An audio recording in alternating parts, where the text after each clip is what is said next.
Bonjour, pouvez-vous nous présenter votre réseau ? Bonjour Cédric, Senior Company est un réseau de franchise national spécialisé dans l'aide à la personne. On s'adresse à la fois au public âgé dépendant et aux personnes handicapées. Le réseau compte aujourd'hui une 50aine d'implantations. On a été créé en 2007 et on a lancé le concept en franchise en 2010. Pourquoi avoir créé l'enseigne Senior Company ? Bonne question. Mon dada, c'est l'entrepreneuriat dans la santé. Et j'ai choisi d'entreprendre dans le médico-social, qui est très proche et qui rentre pour moi dans la sphère de la santé, pour des questions personnelles, pour des questions d'utilité sociale, de valeur, j'avais envie de donner du sens à mon engagement entrepreneurial. Je pense que c'est essentiel et important. On cible à la fois des personnes isolées, fragilisées, vulnérables. Donc on apporte un service à des personnes ayant des attentes et des besoins très particuliers. Et on est sur une activité fortement créatrice d'emplois.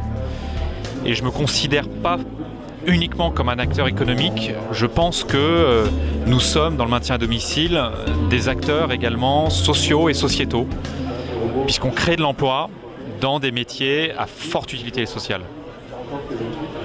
Quel regard portez-vous sur Senior Company ?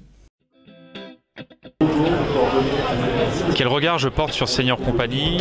Je pense qu'on peut être fier du chemin parcouru et du travail accompli. Quand j'ai démarré il y a 8 ans, en 2007, j'étais très loin de m'imaginer qu'on serait moins de 10 ans après un réseau de 50 agences et qui projette de réaliser 12 millions d'euros de chiffre d'affaires. On s'occupe de plus de 2000 clients, on a créé plus de 600 emplois. Donc ce sont des chiffres, des données extrêmement satisfaisantes. Et surtout, ce qui est très important, c'est que l'ensemble des franchisés qui ont rejoint le groupe Senior Company ont tous pour motivation première l'utilité sociale et l'engagement sociétal. Je pense que notre activité est tellement particulière. Moi, je considère Senior Company comme une forme d'entrepreneuriat social. On ne se lance pas dedans par hasard. Il y a un modèle économique à respecter, bien évidemment. C'est une démarche entrepreneuriale, donc c'est très important. Mais on est dans un social business. Et on ne se lève pas tous les matins pour faire de l'argent. On se lève tous les matins pour apporter un service à des gens qui en ont besoin, pour s'occuper de personnes. Aujourd'hui, seulement 30% des besoins en aide à domicile exprimés par les personnes dépendantes sont satisfaits.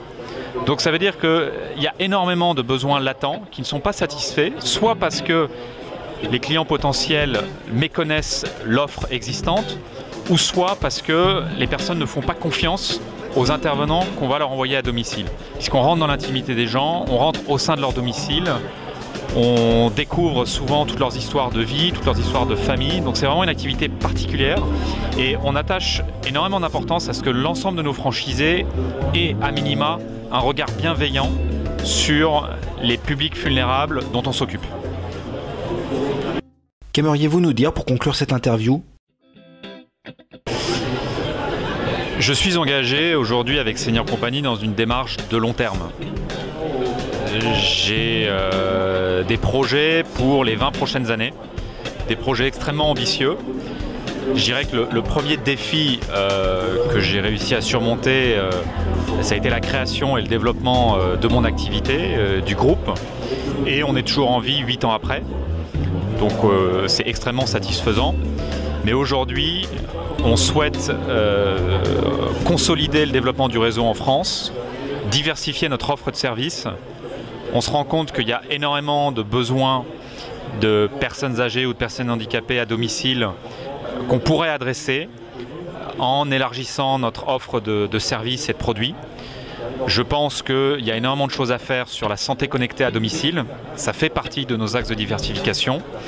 On commence également à être sollicité pour des projets de développement à l'international.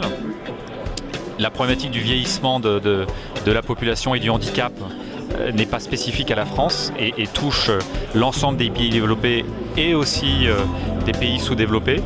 Donc on a de très belles perspectives de développement.